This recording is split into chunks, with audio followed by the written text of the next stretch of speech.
Hello, everyone. Welcome to the Film for Fans podcast, your home for movie news, reviews, and movie fan views. This is the podcast from movie fans for movie fans. I am your host, Ryan Dunlevy, and joined once again by Rob Dunham. How you doing, Rob? Good. Good to be back. Excellent, and very festive in your holiday The sweatshirt. dinosaur.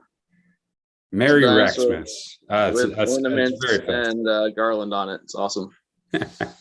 That's great. I like that. All right. We have an excellent show in store for you. We're going to give box office update. We'll give our recommendations for Disney Plus and Paramount Plus. And we're going to review the holiday classic known as Home Alone. And of course, as always, our watch list. All right, Rob.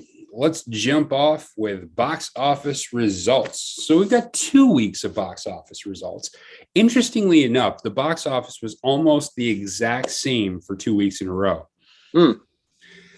Number one for 2 weeks in running, Encanto, which made 27.2 2 weeks ago and 13.1 last week. So good run, good, very solid run for Encanto, the animated film from Disney. Number two for 2 weeks in a row, Ghostbusters Afterlife, which did an excellent 24.2 million on Thanksgiving weekend and 10.4 million last week. Number three for 2 weeks in a row, House of Gucci, 14.4 million Thanksgiving weekend and 7 million this past weekend. Number four, this is where we have the divergence. Thanksgiving weekend was Eternals at 7.4 million, and that went on to get 4.1 million this week. But passed for number four in this past weekend, it was Christmas with the Chosen, which snuck in at $4.3 million, just ahead of Eternals. And number five last week or 2 weeks ago, and six this past week, Resident Evil Welcome to Raccoon City, which racked up 5.3 million in its opening weekend and 2.7 million last week. So Rob, what do you make of the numbers, the box office stability, and everything related to that? Oh, well, I think it's we see across the board there's about like a 50% drop in everything from week one to week two. Seems to be pretty standard at the moment. I do think that we're in an interesting period where, like, because typically you wouldn't have back-to-back like top threes staying that way because there aren't a whole lot of like big movies coming out necessarily right now in the moment. So it's unsurprising, I guess, that like a family movie would continue to do well, and a movie like Ghostbusters would continue to do well because people are hearing about it and wanting to go check it out themselves to see how it fits into the story and history of Ghostbusters overall. Yeah, I think one of the things that stood out to me was just the fact that Thanksgiving weekend was an excellent weekend at the box office. Almost every movie that was in did quite well. And so I think you're definitely going to see a drop off this past weekend after the holiday weekend. What's a bit surprising to me is how thin, as you were mentioning, how thin the movie calendar is for the next couple of weeks until we get to Spider-Man. It's really interesting. There's this gap between the November Thanksgiving holiday and the movies coming out for Christmas. It seems like there's just not a ton ready to come out, which is really interesting because you had almost no, I don't think there was any mainstream new releases this past weekend, the weekend after Thanksgiving, which seems very strange. I know we'll get a few packed in here in December around the Christmas holiday, but it's very strange that none of those other movies wanted to step into that time slot. All right. So that's what we have for the box office results for last week. Let's jump into our recommendations going forward. since there hasn't been a ton of new box office activity, let's look at what some of your other options are. And so we'll give you, as we do periodically, some recommendations. And we'll jump in here with Rob is going to do Disney Plus for us. So Rob, what are some options for the people to see on Disney Plus?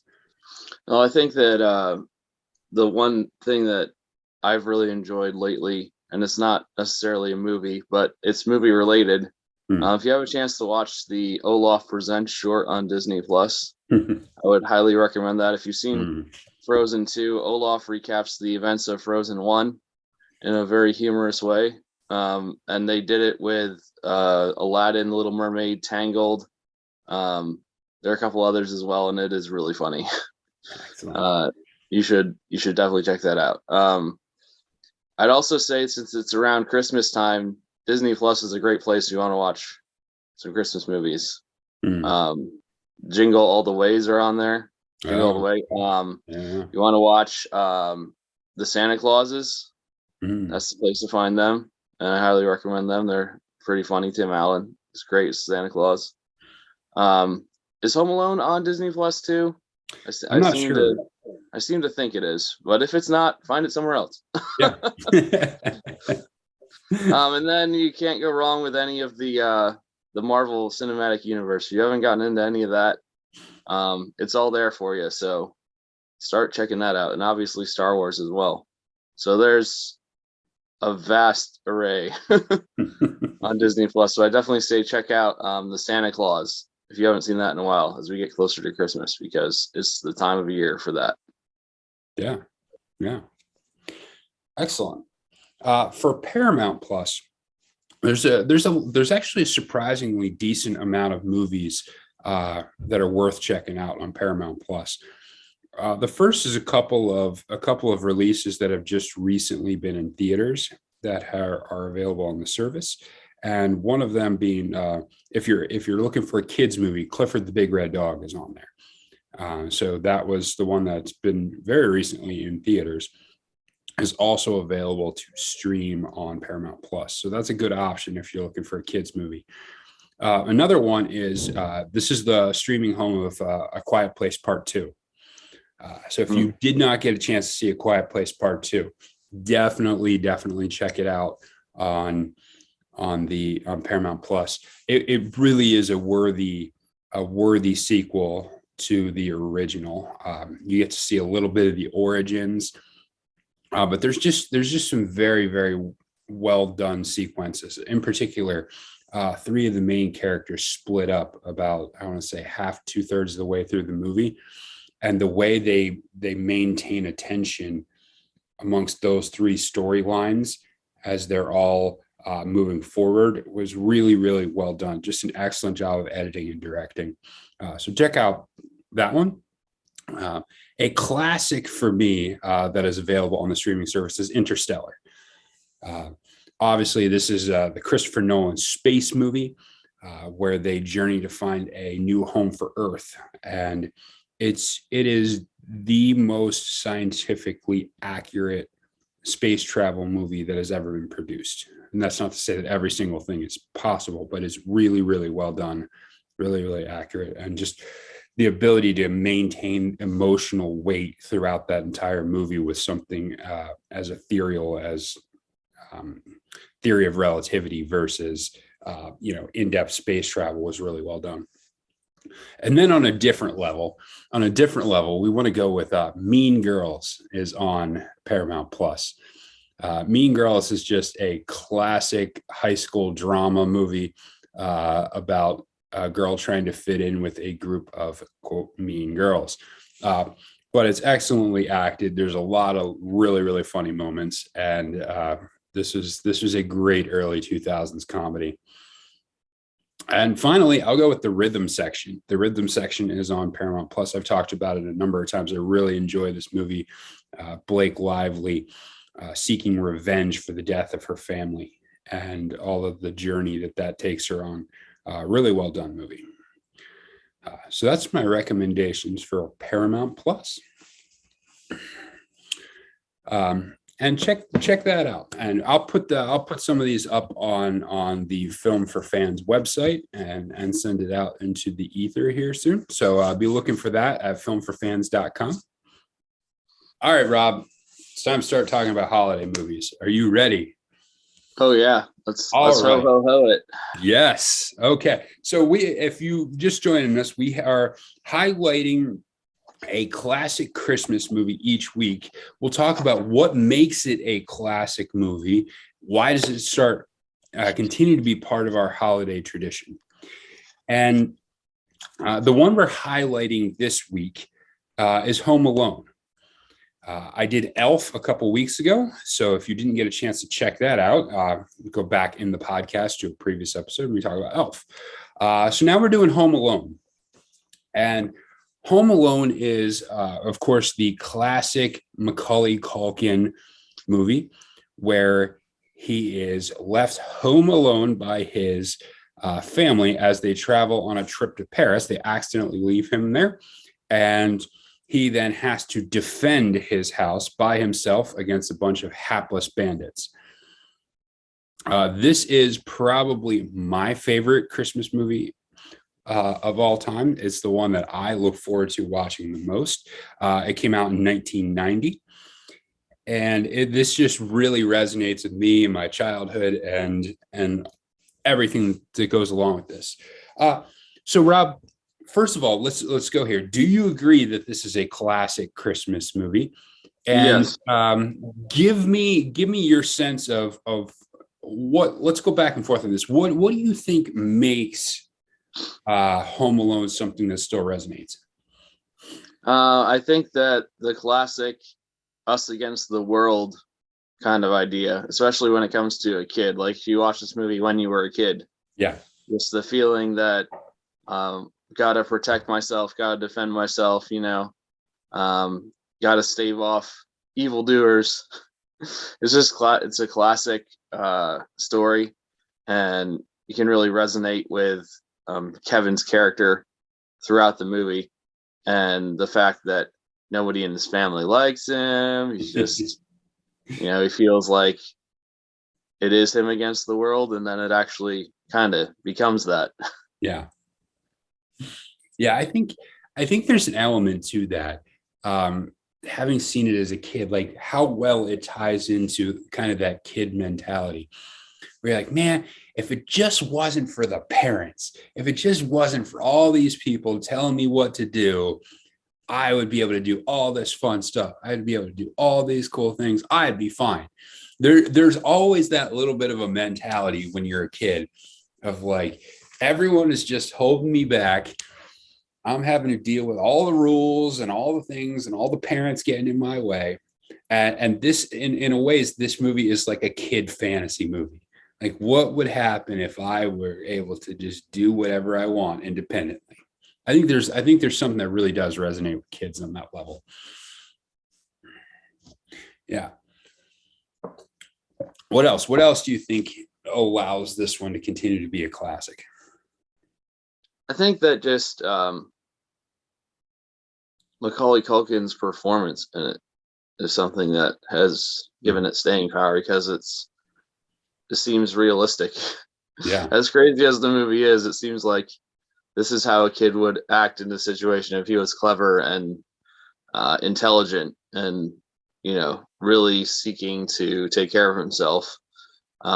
There's also an element of it's kind of so crazy that it would never happen. Mm-hmm. So there's like that dichotomy there of like, this is how a kid would act with versus like, would a kid ever really act like this? Yeah. But I love it. Like the scene I think of that's representative of this is when he's in the grocery store and using the credit card to get stuff. And he's just sort of like reading the tabloid and just like, yeah, I'm just here, I've got some coupons. It's just classic kid acting like wanting to be and acting like an adult. Mm-hmm. Yeah, absolutely. I think you're right. Like, it's rare. Usually there are a number of kids who are good actors. There are a number of kids who are good actors, but the acting performance from Macaulay Culkin just was so standout. He was so good at this. I mean, it's one of the best child acting performances I've ever seen. Maybe we'll go through that sometime and we'll hash out which ones we think are the best. But I think this is right up there. His level of engagement, his humanity. He acts like above his like at extreme intelligence, but still acts like a kid the whole time. Even down to his prayer where he's praying for his meal and he says, "And bless the people who sold it on sale." I mean, it's just such a kid moment. It's just a great moment. And so I think that's true. I also think that there's a number of just standout elements that I think make for classic holiday things. The emphasis on family. I think this movie really hit on the family aspect really well. It starts out with the kid not wanting his family, and then his journey through this is to realize how much he loves and cares about his family.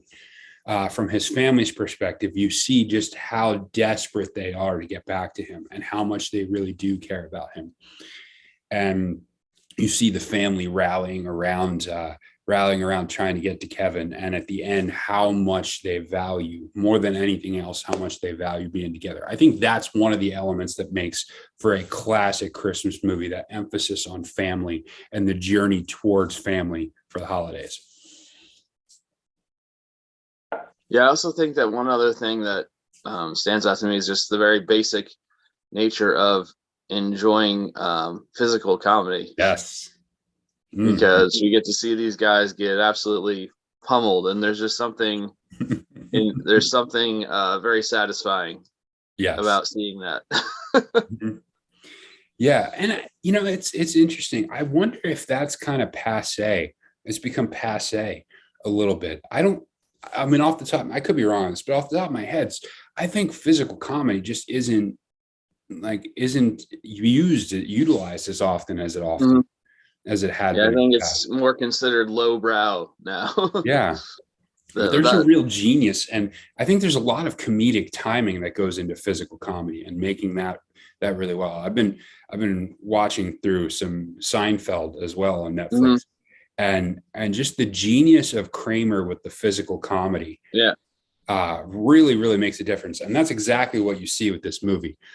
I think maybe the aspect of a kid doing it to adults is something that makes it funnier too. Yes, absolutely. I mean, some of this stuff is absolutely brutal. I mean, he puts basically a flamethrower to the one guy's head. Yeah. Hits another guy in the face with an iron. Like, I mean, this is not messing around. Yeah. Yeah, that's great. And yeah, you just want to see a triumph. And I think too, like the combination of the excellent music, I think music was a standout for this movie as well. We talked about this a little bit previously, I think last Christmas or something, but the score being done by John Williams was just a stroke of genius. That and the inclusion of like the classic versions of Christmas songs, I think really does an excellent job of tying it in. All right. Well, that just gives you a little bit of a preview of where we're at with Home Alone. So make sure you get to check out Home Alone. And if you're at the age where you can show it to your kids, that's all the better. But we can't leave this topic about Home Alone without mentioning what is a fantastic development on the saga of Home Alone. And that is the classic Home Alone house, which makes everyone as an adult wonder what the heck his parents did for a living that they could afford this gigantic house in suburban Chicago. It's available as an Airbnb to rent. That's right. You and your family can stay in the Home Alone house this Christmas season. Yes, this is a house located in Winnetka, Illinois, and is available for one night only on Airbnb, hosted by Kevin McAllister's older brother, Buzz. The house comes complete with everything you need to get into the full Home Alone experience. Of course, not with Joe Pesci and Daniel Stern, but hey, Yeah. You can only get so much out of this. It says the quote here from Buzz was, "You may not remember me as particularly accommodating, but I've grown up. I'd be happy to share my family home, my pizza, and even this holiday season with you. Just not my tarantula." So the stay's coming up though. It's December 12th. Okay. So you have very little time to try and get yourself in on this one. So it's a one night only stay, December 12th. It's going to be decorated with everything from holidays, booby traps, all the stuff from the movie. It's going to be there and will come complete with the finest pizza and microwavable Kraft macaroni and cheese. I only want to be involved if there is an attack from someone on the house, because you got to have the full, experience. Got to defend it. And so we're recording this on a Wednesday. Yesterday, December 7th, was at 2 p.m. was actually the day that you had to put in your request. Oh, and no. If you were the person who got chosen, it was only $25 for up to 4 guests. Wow. Incredibly accommodating. Yeah. So that would have been totally worth it. I think this is a fantastic idea. I love the fact that they're doing this and creating this sort of fun around this. We talked similarly about when the last Blockbuster was doing something like this. More of this is good. That's my opinion on this. Yeah, you want to live in the movies. Yeah. Let me get thinking. And I just thought of this off the top of my head. So if you can't come up with anything, that's okay.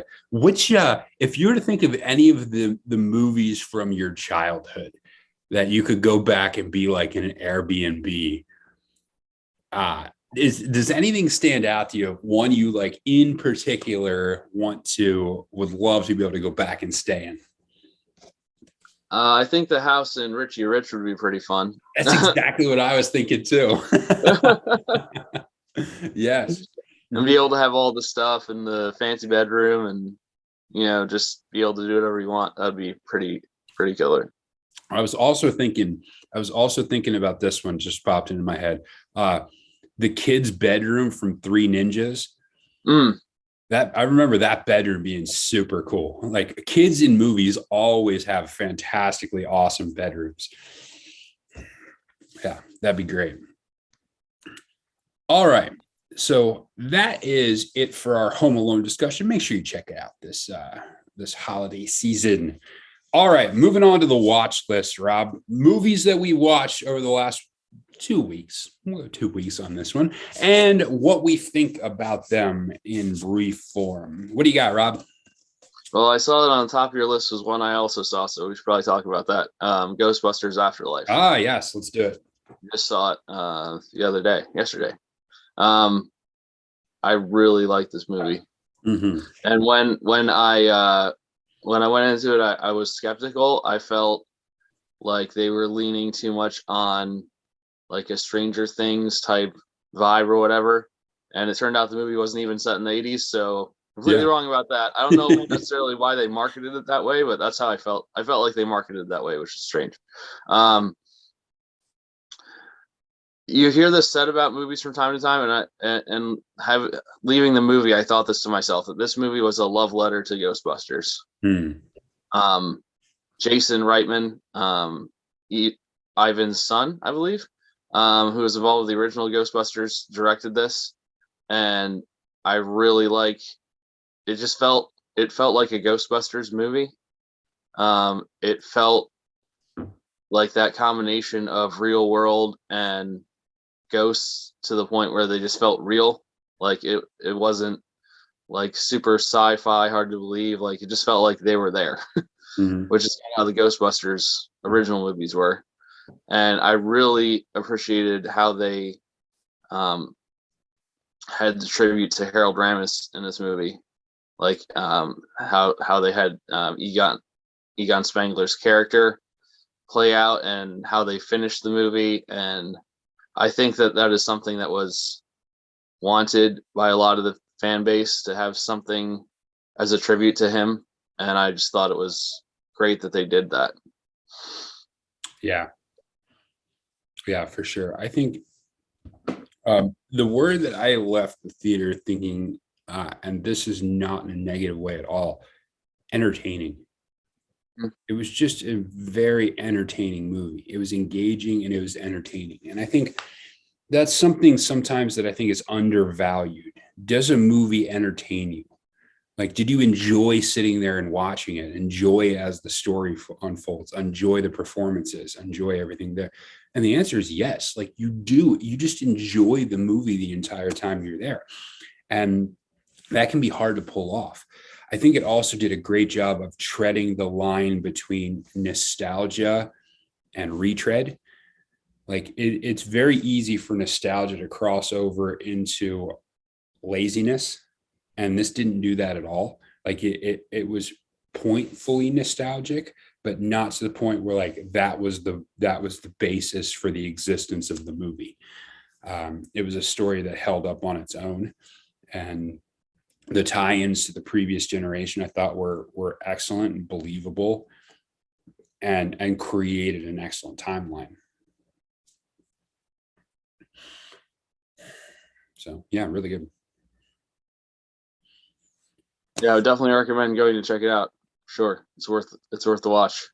Yeah. I also saw Resident Evil: Welcome to Raccoon City. Oh, nice. And I thought it was pretty scary, which is good. I felt like a lot of the earlier Resident Evil movies were more focused on, let's watch this one person kill a bunch of zombies. Yeah. And this was more of a story-driven movie and left it open for there to be more after, if it continues to do well. And I just thought the quality of it, I was impressed by the quality of it. I was not expecting it to be as high quality as it was. The cinematography and the acting, I thought were both definitely above par. So I would recommend checking out Welcome to Raccoon City as well. Yeah, excellent. Is that what you got for this one? Yep. Excellent. Okay. So in addition to Ghostbusters Afterlife, I did go to the theater to see two other ones. So I'll focus on one and then hit some highlights of the other one, because we've talked about it before. But one of the other ones, I get to see The French Dispatch. And it was as classically Wes Anderson as you could possibly be. Classically Wes Anderson. It was, if you enjoy Wes Anderson movies, you will enjoy The French Dispatch. It's that simple. It's not, I don't know that it's going to be like the one that gets you into Wes Anderson. But it was a good storyline. It's basically told in three separate parts. The story is basically, a guy goes over to France and sets up the French Dispatch, which is a part of a newspaper back in Kansas. So the people back in Kansas get the reports of what's going on in France. And it's basically told through three different storylines of three different reporters' articles that will be in this edition of the French Dispatch. And so it's kind of three different stories in one, held together thematically by the fact that they're all in a newspaper, going to be in this newspaper. But the main thing that ties them together is Wes Anderson's storytelling and his use of visuals and his use of symmetry. I think more so than anything else, what stands out to me in a Wes Anderson movie is the dedication to framing. Like, every single shot is intentional. Every single shot is framed exactly how he wants it. Obviously, we know about his incredible love of symmetry, but just the intentionality in every single shot. Everything is on purpose. Everything is for a reason. Everything is to fit his aesthetic, which is one of the reasons why he's one of the directors that has the most unique style, because he pays attention to every little detail of his framing. So that's really the thing that stands out, is how incredibly dedicated he is to intentional framing throughout the movie. And it's really evident, and it really stands out as a strength of the movie. Every shot is interesting. Every shot you have to pay attention to why he's doing this, which really makes it nice. Yeah, I'm looking forward to checking that out in Yeah. the near future. Yeah, so that's The French Dispatch. And I did get to see No Time to Die again in theaters. And just, oh man, what a remarkable movie. Such a remarkable movie. And the thing that I think stood out to me the most the second time was how good Rami Malek was. We talked about it after seeing it the first time, but man, he was good. As a quick aside, I don't know if you saw this, but the Bond producer said today that the next James Bond will be a British man, quote, of any ethnicity. Yeah. Okay. I missed that one. Yeah. But yes, there you go. Yes, that was a solid decision, a wise decision. Yeah. But I'm not sure who qualifies as any ethnicity. Yeah. Usually people have at least one. So I don't know. Anyway, aside from that, one of the scenes that just absolutely stood out to me the second time I was in there was the scene where Rami Malek's character has Bond's spoiler alert, has Bond's daughter captive, and he is trying to figure out and Bond is trying to figure out what to do. That dialogue exchange back and forth is so good. It's so good. Malek is basically talking about how people don't actually don't want to choose. They don't want freedom. They want people to tell them what to do. They want people to tell them how to be and how to think. And there's just so much. What makes that character so great is everything that he's saying resonates as being true. He just takes the complete wrong stance as to how to deal with that. And that's one of the things that makes a great villain. Is the great villain understands the actual problems and is not necessarily wrong on some of his problems. His solutions are just the wrong thing. And that makes for such a more dynamic bad guy, because there's some things that you can relate to in what he's saying. However, the choices he makes are wrong. And that's exactly how Bond jumps in there. Bond jumps in to counter these arguments by saying, look, it's about the choices you make. It's about what you're trying to defend. And that just really stood out to me the second time I watched it. Mm-hmm. All right, Rob, you got anything else for us today? I don't. All right. Well, that is the show. Thank you for tuning into Film for Fans. Hope you enjoyed the episode. Check out filmforfans.com, where we will give you recommendations, articles, reviews, all kinds of fun things like that. And rate and subscribe and like the podcast. And tell your friends, because more people need to enjoy it. All right. Until next time, enjoy the movies.